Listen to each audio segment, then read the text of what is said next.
The U.S. government will not accept or allow transgender individuals to serve in any capacity in the U.S. military. Those words tweeted by President Donald Trump early this morning.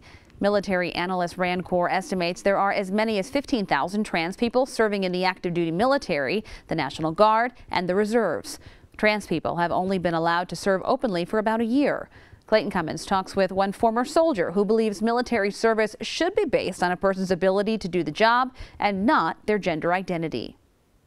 I'm definitely irritated by it. Kyle Brown proudly served in the U.S. military a little over 4 years as a transgender man. He's also a member of Transgender Michigan. Opening his Twitter feed Wednesday morning, he was shocked to see the president's tweets.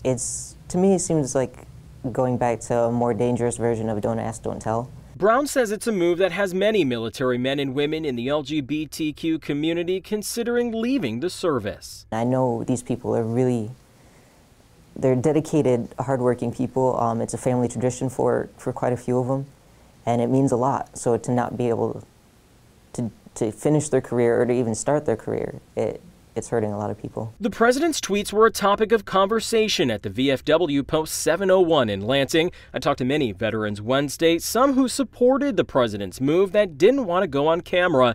Other veterans I talked to had a different opinion. If they can serve and do their job, there shouldn't be any qualms that the president has with it, because he's not in the military. He's a commander-in-chief, but he's not really in the military, and he never served.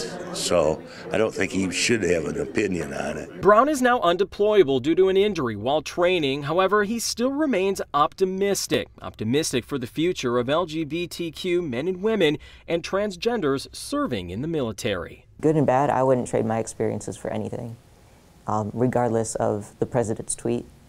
If I was able to go back, I would go back. And that was Clayton Cummins reporting.